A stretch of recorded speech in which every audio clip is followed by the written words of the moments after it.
भैया जरा रिक्शा रोकना, बस 2 मिनट, जल्दी रोको भैया। हाँ बस वही साइड में रोक दो, बस जल्दी रुको भैया, रोको रिक्शा।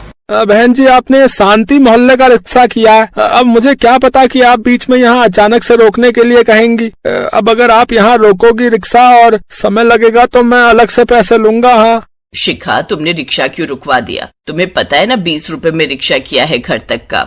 माँ जी ज्यादा देर नहीं लगेगी, बस मैं यूं गई और यूं आई, जल्दी आना बहू, देर मत लगाना। शिखा तो गई थी भंडारे वाले आलू पूरी खाने जो शिव मंदिर में चल रहे भंडारे में बट रहे थे। शिखा को भंडारे वाले आलू पूरी खाने का बहुत शौक था। मंदिर में पूरी आलू का प्रसाद लेने के लिए लंबी लंबी लाइनें लगी हुई थी। इधर शिखा प्रसाद लेने के लिए लाइन में लग गई थी और उधर रिक्शे वाला शोर मचा रहा था।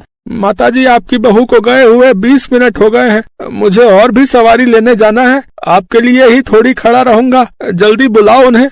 हाँ मैं फोन करती हूँ भैया। हेलो, अरे शिखा बहू कहाँ रह गई? जल्दी आओ, रिक्शे वाला भैया और इंतजार नहीं करने दे रहा। बस आ गई माँ जी। अरे भैया जरा जल्दी जल्दी कर लो। भैया जी मुझे पहले दे दो ना प्रसाद, रिक्शे वाला बहुत देर से इंतजार कर रहा है। मैडम सबको नंबर से ही मिलेगा, अगर आपको दे दिया तो दूसरे भक्त नाराज हो जाएंगे, आपको प्रतीक्षा तो करनी पड़ेगी ना, जब नंबर आएगा तभी प्रसाद मिलेगा। शिखा को इंतजार करना पड़ा और रिक्शे वाला बार बार उसकी सास को बोले जा रहा था। मुझे स्कूल के बच्चों को लेने जाना होता है, मुझे पता होता कि आप लोग बीच में रुकने वाले हो तो मैं रिक्शा पर कभी न बैठाता। शिखा के हाथ में आलू पूरी के दोने थे। कितनी देर से भैया शोर मचा रहा है, कहाँ रह गई थी तू? भंडारे में आलू पूरी का प्रसाद बट रहा था और आप तो जानते हो मुझे भंडारे वाले आलू पूरी कितने पसंद है। अब घर जाकर तैयार रहो इसे डबल पैसे देने के लिए। और फिर ऐसा ही हुआ। जैसे ही शिखा अपनी सास के साथ घर पहुँची और उसने रिक्शे वाले को 20 रुपए दिए, रिक्शे वाला मुँह बनाने लगा। ये क्या दे रही हो बहन जी? 100 रुपए लूंगा, आधा घंटा खड़ा करवाया था, इतनी देर में तो मेरी कितनी सवारी मिल जाती। दो बहू, अब मोहल्ले में तमाशा नहीं बनवाना, पकड़ा दो जितने मांग रहा है। मैं तो सोच रही थी भंडारे वाले आलू पूरी तुम्हें दूंगी। बहन जी वो तो हम रिक्शा रोककर ही खा लेते हैं, उसकी कोई बात नहीं है, जो पैसे बनते हैं वो तो लूंगा ही, कोई ज्यादा तो नहीं मांग रहा। रिक्शे वाला 100 रुपए लेकर चला गया। बड़ी देर लगा दी तुम लोगों ने आने में। अरे मुझे जरूरी काम से जाना था भाई, ताला भी नहीं मार सकता था, कभी पीछे से सुनील आ जाता तो तुम दोनों भी घर पर नहीं थी। थोड़ी देर लग गई, बहू रुक गई थी भंडारे वाले आलू पूरी खाने के लिए। माँ जी मैं हम दोनों के लिए चाय बना कर लाती हूँ। चलो कोई बात नहीं, बहू की पसंद की चीज है, ये तो हम सभी जानते हैं कि बहू को भंडारे वाले आलू पूरी बहुत पसंद आते हैं, है भाई। अगले दिन पड़ोस में रहने वाली ममता के बेटे का जन्मदिन था। वो शिखा के घर इनवाइट करने के लिए आई हुई थी। आंटी जी पहले सुबह हवन होगा और उसके बाद भंडारा बांटेंगे। आलू पूरी बना रहे हो भंडारे में? नहीं, आलू पूरी का भंडारा नहीं है, हमने तो दाल, कद्दू की सब्जी, तंदूरी रोटी, खीर और रायता रखवा है। आलू पूरी के लिए सोनू के पापा कह तो रहे थे, पर हमने सोचा खाली आलू पूरी से पेट नहीं भरेगा, इसलिए ये सब रखवा लिया। ऐसी बात नहीं है ममता, भंडारे वाले आलू पूरी की तो बात ही अलग होती है। मुझे तो बहुत पसंद है भंडारे वाले आलू पूरी। अच्छा चलो मैं चलती हूँ, आप सब समय पर हवन और भंडारे में पहुँच जाना। शिखा तुम तो बिल्कुल ही अजीब हो बहू, अगर तुम्हें भंडारे वाले आलू पूरी पसंद है तो जरूरी नहीं कि हर भंडारे में तुम्हें आलू पूरी ही मिले। माँ जी एक ही तो चीज है जो मैं इतने शौक से खाती हूँ और वो है भंडारे वाले आलू पूरी। हर किसी की अपनी पसंद होती है, सबको कुछ न कुछ व्यंजन पसंद होता है। जैसे आपको आटे का हलवा पसंद है, मैं आपकी पसंद का आटे का हलवा बनाती हूँ ना, ऐसे ही मुझे भंडारे वाले आलू पूरी का स्वाद पसंद है। वो कुछ अलग ही स्वाद होता है, मतलब हम कोशिश भी करें तो भी उस स्वाद को नहीं ला पाते, शायद वो कुछ स्पेशल होता है। बहू जब खाना भगवान के लिए बनता है तो उसमें स्वाद अपने आप ही आ जाता है, और भक्ति और प्रेम भाव का मिश्रण प्रसाद में मिलता है तो प्रसाद का स्वाद अत्यधिक बढ़ जाता है। इसीलिए तो भंडारे का भोजन बहुत ही स्वादिष्ट लगता है और इस स्वाद का कोई मुकाबला नहीं कर सकता। शायद आप सही कह रही हो माँ जी, इसीलिए मैं कहूँ कि मुझे भंडारे के आलू पूरी क्यों पसंद है, क्योंकि उनमें भक्ति और प्रेम का रस मिला होता है। आपसे भंडारे वाले आलू की पूरी की बात करते करते मेरे तो मुंह में पानी आ रहा है और जोरों की भूख लगाई है। काश मुझे इस समय भंडारे वाले गर्मा गर्म आलू पूरी खाने के लिए मिल जाए तो मजा ही आ जाए। अपनी बहू के चेहरे पर भंडारे वाले आलू पूरी की खुशी और इच्छा देखकर सुशीला मुस्कुरा तो देती है, पर उसके मन में एक बात ठहर जाती है। कह तो शिखा सही रही है, ये भी तो मेरी पसंद का आटे का हलवा बनाती है और वो बहुत स्वाद बनता है, तो मैं भी तो अपनी बहू के लिए भंडारे वाले आलू पूरी बना सकती हूँ। शिखा का जन्मदिन आ रहा है, क्यों ना मैं भंडारे वाले आलू पूरी बनाना सीख जाऊं और शिखा के जन्मदिन पर घर में एक पूजा रखवाऊं और उसमें प्रसाद में भंडारे वाले आलू पूरी बनाऊं। ये विचार अच्छा रहेगा। मेरी तरफ से अपनी बहू के लिए ये उपहार होगा। शिखा बहुत खुश हो जाएगी जब उसे अपने जन्मदिन पर उसके पसंदीदा भंडारे वाले आलू पूड़ी घर में ही खाने के लिए मिल जाएंगे। शिखा की सास सुशीला ने मन ही मन सोच लिया था कि अब वो अपनी बहू शिखा के लिए खाने में उसके सबसे ज्यादा पसंदीदा भंडारे वाले आलू पूड़ी बनाना सीखेगी। इसके लिए वो शिव मंदिर में गई और वहाँ के पुजारी जी से बात की। पंडित जी, मंदिर में जो भंडारा बनाते हैं आलू पूड़ी का, आप मुझे बता सकते हो वो कौन से हलवाई बनवाते हैं? हाँ हाँ, क्यों नहीं, मेरे पास रामलाल हलवाई का नंबर है। हमारे शिव मंदिर के लिए तो हमेशा से वही पूड़ी आलू बनाते आए हैं। बहुत स्वादिष्ट प्रसाद बनाते हैं वो। अच्छा, तो आप मुझे नंबर दे ही दो पंडित जी। पंडित जी ने सुशीला को रामलाल हलवाई का फोन नंबर दिया और सुशीला रामलाल हलवाई के घर पहुंची। वहां जाकर सुशीला ने रामलाल हलवाई से पूड़ी आलू बनाने की विधि पूछी। मैं बस आलू पूड़ी तैयार कर ही रहा हूँ। लक्ष्मी नारायण मंदिर है ना, वहाँ के लिए भंडारा बनाना है। आप मुझे देख लो मैं कैसे बनाता हूँ, फिर आप आराम से घर पर बना सकती हो। ठीक है भैया, बहुत बहुत धन्यवाद। रामलाल आलू पूड़ी बनाने लगता है। उतनी देर सुशीला उसे बहुत ध्यान से देख रही थी। अब तक उसे सब कुछ समझ आ गया था कि भंडारे वाली पूड़ी आलू कैसे बनाते हैं। सुशीला ने रामलाल को धन्यवाद दिया और घर आ गई। अगले दिन शिखा का जन्मदिन था। सबको पता था कि सुशीला ने अपनी बहू के लिए जन्मदिन पर सुबह सुबह एक पूजा रखी है। शिखा, आज तुम्हारा जन्मदिन है। मैं चाहती हूँ तुम सुबह सुबह अपने माता पिता का आशीर्वाद लेकर आओ। तब तक पंडित जी भी आ जाएंगे। उसके बाद मैंने तुम्हारे जन्मदिन पर एक पूजा रखी है। थैंक यू माँ जी, आप बहुत अच्छे हो। मैं अभी तैयार होकर आती हूँ। सुनील, 11 बजे से पहले बहू को घर मत लाना। मैंने उसके लिए एक सरप्राइज रखा है। ठीक है माँ, वैसे मैं बहुत हैरान हूँ, आप आज शिखा की पसंद के भंडारे वाले पूड़ी आलू घर पर बना रहे हो। ऑल द बेस्ट माँ। शिखा अपने मम्मी पापा से मिलने चली गई और पीछे से सुशीला ने अपने पति के साथ मिलकर रसोई में पूड़ी आलू बनाने की पूरी तैयारी शुरू कर दी। अगले 1.5 से 2 घंटे में सुशीला ने पूड़ी आलू तैयार कर दिए। तब तक पंडित जी भी आ गए और शिखा भी सुनील के साथ लौट आई। पर दरवाजे से ही शिखा को एक खुशबू महसूस हुई और उसके चेहरे पर एक खुशी आ गई। ये तो भंडारे के आलू पूड़ी की खुशबू है। हाँ शिखा, तुम्हारे लिए सरप्राइज है। माँ ने तुम्हारे लिए घर पर ही भंडारे वाले आलू पूड़ी बनाए। शिखा की आंखों में खुशी के आंसू आ जाते हैं जब उसे पता चलता है कि उसकी सास सुशीला ने स्पेशली उसके लिए रामलाल हलवाई से भंडारे वाली पूड़ी आलू बनाने की विधि सीखी है। शिखा की खुशी का ठिकाना नहीं था। वो इतने स्वाद से पूड़ी आलू खा रही थी कि कुछ पूछो मत। माँ जी, आपने तो सेम टू सेम भंडारे वाले आलू पूड़ी घर में ही बना दिए। अब आप मेरे लिए हमेशा यही बनाना और मुझे भी सीखने हैं बनाने। जरूर बहू, आज मेरी बहू अपने जन्मदिन पर खुश है। ये देखकर मैं भी बहुत खुश हूँ। मेरी बहू को कभी किसी की नजर ना लगे। सदा खुश रहो। भगवान तुम्हें लंबी आयु दे।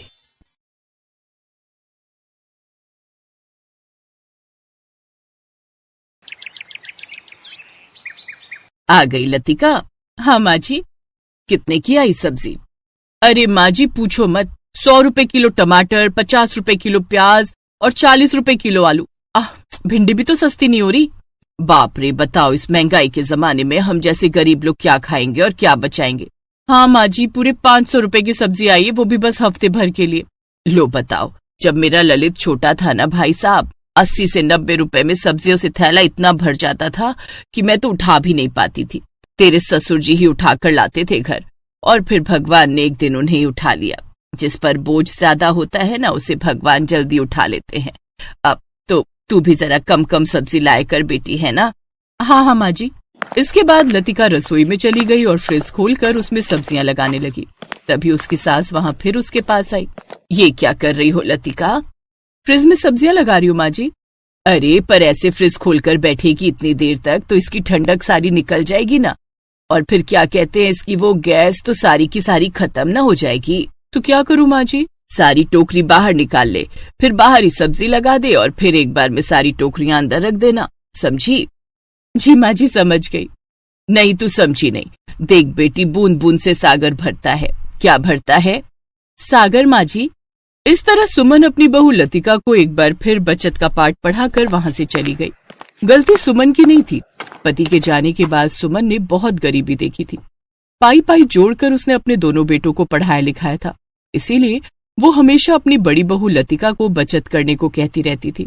फिर उसी शाम, माँ हम आ गए। आओ आओ, जल्दी से हाथ मुंह धो लो, मैं चाय बनाती हूँ। नहीं माँ जी, आप बैठिए, मैं लाती हूँ चाय बनाकर। ये कहकर लतिका रसोई में चली गई और फिर, अब तुम दोनों से कुछ बात करनी थी। हाँ माँ बोलो ना। अब तो रचित की भी उम्र हो गई शादी की। घर की हालत तो देख रहे हो ना आप। हम दोनों मिलकर भी इतनी कमाई नहीं कर पाते कि घर अच्छे से चला सकें। ऊपर से एक और जिम्मेदारी ले लूं। ना, मैं अभी तैयार नहीं हूं। अरे भगवान पर भरोसा रख। देखना अपनी लतिका कितनी समझदार है। बस दुआ करो कि छोटी बहू भी ऐसी ही आ जाए। तो चिंता मत कर छोटे, औरत तो वैसे भी लक्ष्मी का रूप होती है। क्या पता तेरी होने वाली पत्नी आकर हमारी किस्मत बदल दे। ठीक है भैया, जैसा आप और माँ चाहो। रचित ने शादी के लिए हाँ कर दी थी। उसके बाद से ही ललित और सुमन ने रचित के लिए लड़की देखनी शुरू कर दी और फिर एक दिन उनकी तलाश पूरी हुई। कुछ दिन बाद रितिका घर की छोटी बहू बनकर आ गई। रितिका, ये लतिका है, तेरी जेठानी। तेरी जेठानी बहुत ईमानदार और समझदार है, खूब बचत करके चलती है। अरे इतनी ईमानदार है कि सब्जी लेने भेजो तो आकर एक एक पैसे का हिसाब देती है। अब गरीब का घर ऐसे ही तो चलता है ना बेटी। तुम भी लतिका जैसे ही संभालना घर को। रितिका का ससुराल में पहला दिन था। वो समझ गई थी कि उसकी सास और जेठानी बहुत कंजूस थी। वो मन ही मन बुदबुदाने लगी, हे भगवान, कहाँ आकर फंस गई। कहीं यहाँ मैं एक एक पैसे के लिए ना तरस जाऊं। क्या सोच रही है छोटी बहू? कुछ नहीं माँ जी। फिर एक हफ्ते बाद, लतिका, सब्जियां खत्म हो गई बेटी, जा बाजार से सब्जी ले आ। जी माँ जी। ये लो 500 रुपए। हफ्ते भर की सब्जियां तो आ जाएंगी ना इतने में? हाँ जी, आ तो जानी चाहिए। अब बहू एक काम कर, रितिका को भी अपने साथ ले जा। नहीं, वो तो अभी नई बहू है ना, बाद में ले जाऊंगी ना कभी। अरे कब तक बनी रहेगी नई बहू, उसे भी साथ ले जा, वो भी तो देखे मंडी बाजार वगैरह कहाँ है सब। ठीक है माँ जी। लतिका रितिका को अपने साथ सब्जी मंडी ले गई। रास्ते भर लतिका यही सोच रही थी कि अब वो रितिका के सामने मोमोज कैसे खरीदे। तभी उसे एक आइडिया आया। रितिका, ये लो 100 रुपए, तुम वहाँ सामने से 2 किलो प्याज ले लो, तब तक मैं वहाँ से हरी सब्जियां लेकर आती हूँ, फिर तुम इसी जगह मिलना, ठीक है? ठीक है भाभी। दोनों बहुएं अलग अलग दिशाओं में चल पड़ी। वहीं थोड़ी दूर पर फास्ट फूड के ठेले लगे हुए थे, जिन्हें देखकर उन दोनों के मुंह में पानी आने लगा। लतिका सबसे नजर चुराते हुए मोमोज वाले ठेले पर पहुंची और आंख बंद कर मोमोज का मजा लेने लगी। तभी उसे हल्का सा धक्का लगा। एक दूसरे को ऐसे देखकर दोनों की ही सांसें अटक गई। तुम यहाँ क्या कर रही हो? वो मैं वही जो आप कर रही हो। इसके बाद देवरानी और जेठानी जोर जोर से हंसने लगी। वो दोनों समझ गई थी कि वो दोनों एक जैसी हैं, फास्ट फूड की चटोरी। मानना पड़ेगा भाभी, सासू माँ को अच्छा चला रखा है आपने। नहीं यार, चाहती तो नहीं हो झूठ बोलना, पर क्या करूँ, मोमोज खाने के पैसे ही नहीं मिलते तो और क्या करती। मैं खुद बिना चाउमीन खाए नहीं रह पाती, लेकिन अब मुझे पता लग गया कि मैं कैसे चाउमीन खा सकती हूँ। और अगर कभी माँ जी ने हम में से किसी एक को ही सब्जी लाने भेजा तो हम दूसरी के लिए फास्ट फूड पैक करा लाएंगी। वादा? हाँ सही है, पक्का वादा। देवरानी और जेठानी आज सहेलियां लग रही थीं। वो खुशी खुशी घर लौटी और फिर, बड़ी देर कर दी तुम दोनों ने। वो आज बहुत भीड़ थी माँ जी। अच्छा हुआ जो तुम दोनों सही सलामत वापस आ गई। अरे पता है क्या हुआ, रचित बता रहा था कि 2 दिन पहले ही मंडी में एक औरत को किसी ने चाकू मार दिया। भैया आगे से तुम दोनों ही मंडी नहीं जाओगी, ललित ले आएगा सब्जी वब्जी। इतना सुनते ही लतिका और रितिका के प्राण सूख गए। उन्हें अपने प्राणों से ज्यादा मोमोज और चाउमीन की फिक्र सताने लगी। और फिर एक दिन, भाभी मुझे चाउमीन खिला दो वरना मैं मर जाऊंगी। मोमोज के बिना तो मेरे भी प्राण सूखे जा रहे हैं। भाभी एक आइडिया है, क्यों ना हम घर पर ही ट्राई करें? नहीं, माँ जी जान ले लेंगी। अरे सिर्फ हम दोनों के लिए, उन्हें बताएगा कौन? अच्छा तो फिर चल, तू तैयारी शुरू कर, मैं बाहर पहरा देती हूँ। फिर जब तेरी चाउमीन बन जाए तो मैं अपने मोमोज बनाऊंगी। ठीक है भाभी। दोनों बहुएं अब ऐसे ही घर की रसोई में मोमोज और चाउमीन बनाने लगी। दोनों बहुओं को अब मोमोज और चाउमीन बनाने में महारत हासिल हो गई थी। और फिर एक दिन, क्या हुआ ललित, रचित, तुम दोनों का मुंह क्यों उतरा हुआ है? माँ, हमारी फैक्ट्री बंद हो गई, हम दोनों की नौकरी चली गई। अब समझ नहीं आ रहा कि क्या करें। भैया मेरी मानो तो कुछ छोटा मोटा पर अपना ही शुरू करते हैं। रचित का इतना कहना ही था कि तभी रसोई में लतिका ने रितिका से कहा, रितिका यही मौका है, झट से मोमोज और चाउमीन निकाल प्लेट में, जल्दी कर। अगले पल लतिका और रितिका प्लेट में मोमोज और चाउमीन लेकर बाहर खड़ी थी, जिसे देखकर सुमन और उसके दोनों बेटों के मुंह में पानी आ गया। कहाँ से मंगवाए रितिका? भैया ये हम दोनों ने बनाए हैं घर पर। हम चाहते हैं कि हम फास्ट फूड का ठेला लगाएं दोनों मिलकर। क्या कहा? घर की बहुएं ये मोमोज और चाउमीन बनाकर बेचेंगी? ना ना ना, नहीं, बेचेंगे तो आपके दोनों बेटे, हम तो सिर्फ बनाएंगी। हाँ माँ, क्या पता यही हमारी किस्मत बदल दे। चारों की मर्जी के आगे सुमन ने भी हाँ कर दी और फिर अगले ही दिन से वो चारों मिलकर अपने घर के बाहर फास्ट फूड का ठेला लगाने लगे। अब तो सुमन भी खुश और उसके दोनों बेटे भी खुश। और रही बात रितिका और लतिका की, तो उनकी तो जैसे हर ख्वाहिश पूरी हो गई थी। Best buddies. Hello friends, thanks for watching this video. अगर आपको ये वीडियो पसंद आया है तो प्लीज लाइक, सब्सक्राइब, कमेंट्स करें इस वीडियो पर और हाँ, शेयर करना भी ना भूलें। और भी मजेदार वीडियो देखने के लिए नीचे दिए गए बेल आइकॉन को दबाएं। देखते रहिए बेस्ट बडीज।